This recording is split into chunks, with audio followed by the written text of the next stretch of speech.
Welcome to this Arnall-Culliford knitwear tutorial on stuffing your knitted toy. This tutorial is part of our Boost Your Knitting series, 12 projects to teach you 12 new techniques from the world's best knitting designers. If you'd like to find out more about our book Boost Your Knitting, or purchase yarns or kits to go with any of the projects within the collection, then do click the link up here to visit our website, where you'll find everything you need. For today's tutorial, I'm going to be using Ella Austin's delightful Brunny the Bunny, and I'm going to show you how to ensure you get your toy stuffed really evenly so that it looks absolutely perfect. It's easy to feel when you've finished knitting the pieces of a project that the project is complete. But particularly when you're knitting toys, there is still a significant part of the job to be done, and it's important not to rush over this last bit. I finished knitting all of the pieces of Brunny the Bunny, and it's been soaked and then laid out to dry. I've made sure that each of the sections of the body and each of the limbs is the same size as each other, and everything's been laid out evenly.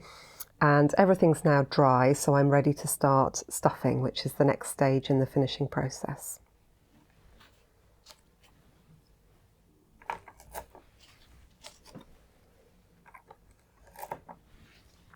I've used these knit blockers to pin everything out, as they're a really good way of quickly getting nice even edges to things.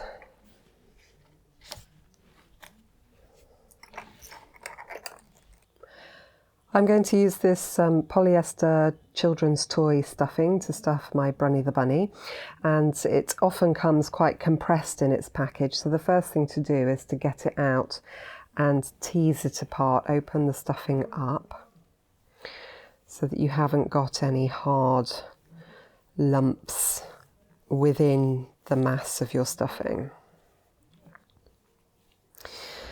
Now, it would be very tempting to look at the piece that you want to stuff and pull off a nice big chunk the right size and shove it in.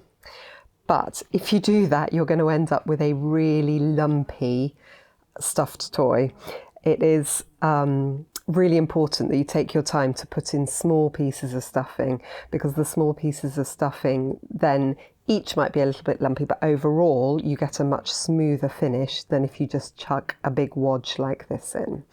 So you're going to pull off small quantities, make sure they're nicely teased apart, and then pop them into the part that you're filling. And you obviously want to get the very end filled first. In fact, I'm going to roll up the body while I do this. Now, pay particular attention to the shaped parts of your animal. So this one's obviously got a bit of a face, and we're going to want to fill in the nose with the pieces of stuffing and make sure that it's really filled so that the knitted fabric is smooth.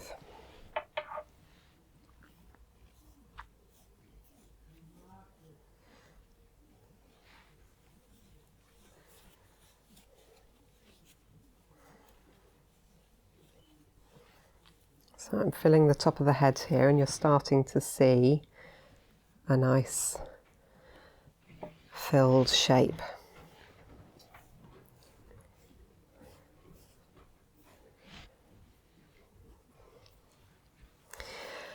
How firmly you like your stuffed toys filled is a bit of a matter of preference.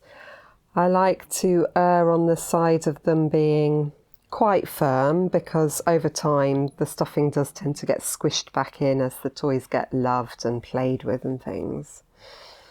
So I definitely put in a little bit more than I think it perhaps needs, rather than too little. Otherwise they just are a bit floppy, which isn't necessarily what you want.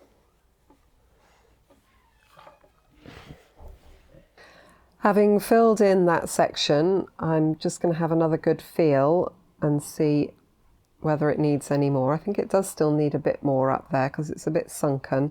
And these are the things that really, taking your time with this part really does make a big difference to how your bunny looks, because that little bit of bumpiness there is only going to get worse as the toy is played with. It's not going to get better. So let's pop some more in.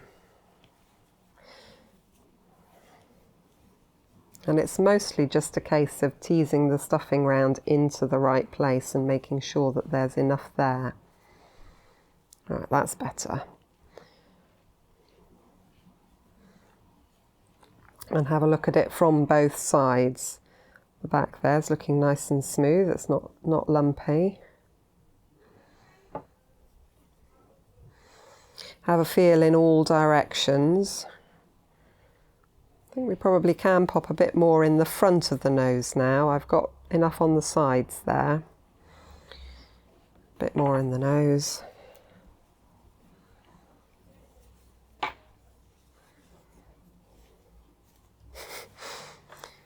Right up in there.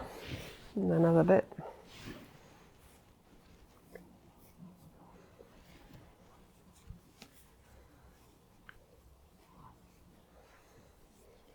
And again, have a good squish around with it then. And see how it's looking. Okay, I'm quite happy with the head, so now I'm going to move on to the body. And I'm just going to repeat the same process, not trying really hard, it's oh so tempting, trying really hard not to put too much in any one go. I've now finished filling up the body of Brunny, and I'm just giving it a final squeeze to make sure I'm happy with how all the stuffing's lying.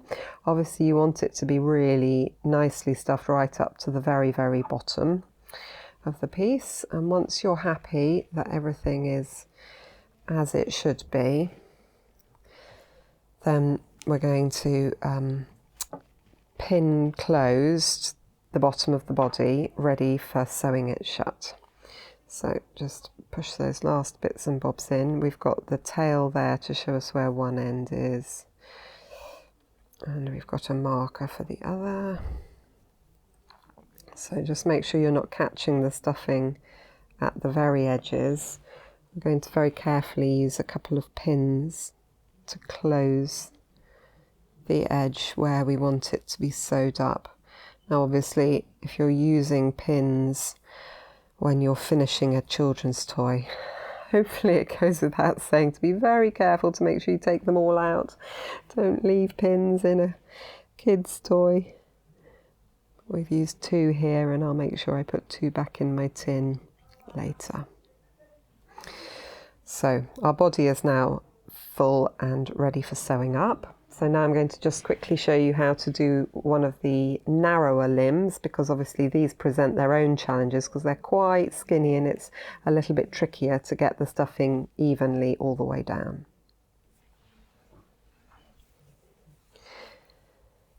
So again, start with a nice big lump of stuffing and tease it all apart, and then start to break it into small pieces. This time really do make sure you're using small pieces. I mean, it's really important. As soon as you start putting in bigger lumps in a piece like this, then you are going to have a lumpy limb, slightly wonky looking leg. Now in this piece I can actually get my finger right the way down to the end to push that bit of stuffing right into the tip. If your limb is a little bit narrower, you can obviously use a blunt double-pointed needle or another knitting needle or something else, pencil, just to make sure you get it all the way down to the bottom. And then you just need to take your time. Don't expect this to be a 30-second job. Just carefully pushing each little bit of stuffing all the way to the very, very bottom of the limb.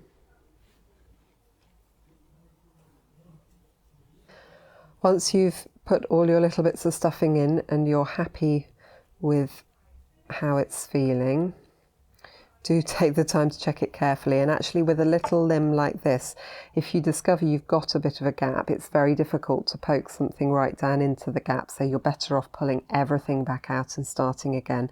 And please, please, please take the time to do that at this stage.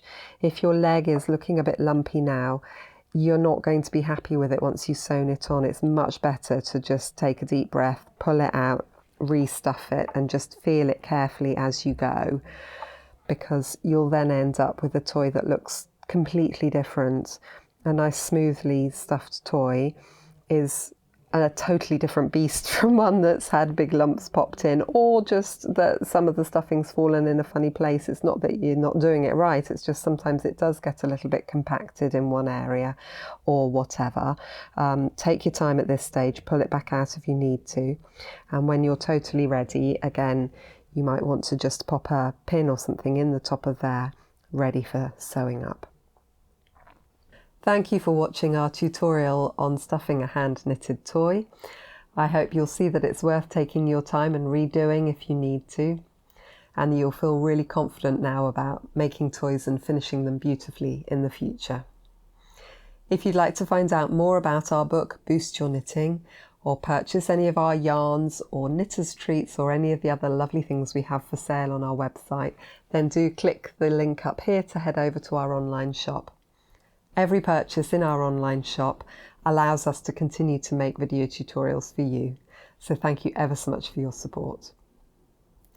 If you'd like to subscribe to our YouTube channel, then do click the circular icon on screen, and then you'll be sure to know when we release our next video tutorial. Thank you ever so much for watching. Bye bye.